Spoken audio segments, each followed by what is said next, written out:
három testvér. Volt egyszer egy igen-igen szegény ember. Semmilyen nem volt a világon a három fián, meg a parányi házacskáján kívül. Ezt a kis házat mind a három fia szerette volna örökségül kapni. Az apa azonban egyformán kedvelte mindegyik fiát. Nem tudta, mit évő legyen, hogy se meg ne rövidítse, se meg ne szomorítsa egyiküket sem. Igaz, eladhatta volna a házát, és árát szétosztatta volna a gyerekek közt, de erre sehogyan sem tudta rászánni magát. Itt élt az apja, itt a nagyapja, sőt még a déd meg az ükapja is. Tőlük örökölte ezt a hajlékot, azért ragaszkodott annyira hozzá. Addig-addig töprengett, míg végül egy jó gondolat ötlött az eszébe. Próba szerencse, menjetek el világot látni, mondta a fiúknak. Tanuljatok valami jó mesterséget. Ha visszatértek, azé lesz a ház, akinek a legjobb lesz a mesterműve. A fiúk szívesen ráálltak a dologra. Én patkoló kovács leszek, mondta a legidősebb. Én borbély, mondta a középső. Én meg vívómester, mondta a legkisebbik. Kitűzték a napot, mikor fognak ismét találkozni a szülői házban, aztán búcsút vettek az édesapjuktól, megölelték egymást, és ment ki a maga útjára. Mindegyik derékmester talált, és jól kitanult nála. A kovácsnak az lett a dolga, hogy a király lovait patkolja. Míg az üllő pengett, míg a vas szikrája hullott, s még a patkót a lólábára fölverte, 100-szor elmondta magában. Most már semmi hiba nem lehet, tiéd lesz a ház.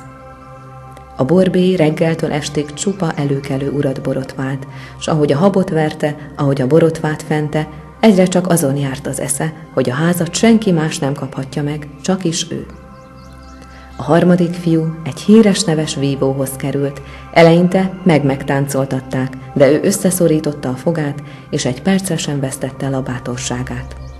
Ha egy-két vágástól megijedsz, sosem nyered el a házat, biztatta magát, és meg is tanult mindent, amit abban a mesterségben megtanulni lehetett. Letelt a kiszabott idő, a testvérek hazatértek az apjukhoz. Mesterek vagyunk mind a hárman, mondták, de hogyan mutathatnánk meg, mit tudunk?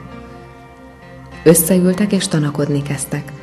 Amint tanakszanak, látják, egy nyúl üget feléjük a mezőn. No, ez éppen kapóra jön, mondta a borbély.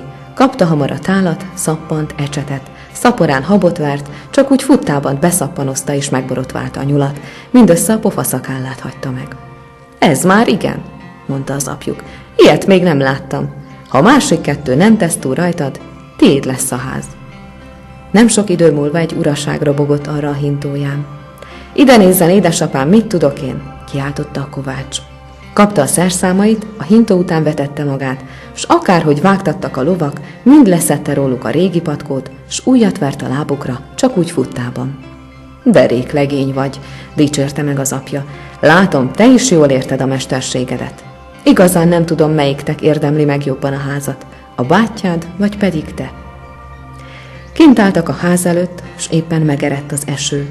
A legkisebbik fiú nem szólt semmit, csak kihúzta a kardját, és forgatni kezdte a fejük fölött olyan gyorsan, hogy egyetlen esőcsepp nem sok, annyi sem esett rájuk.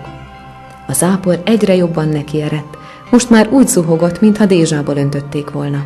A fiú forgatta a kardot, hogy csak úgy suhogott a levegőben, ők meg álltak mellette, és olyan szárazak maradtak, mintha eresz alá húzottak volna. Mikor a zivatar elvonult, és a fiú leeresztette a kardját, azt mondta az apjuk. Itt nincs vita, édesfiam, tiéd a ház.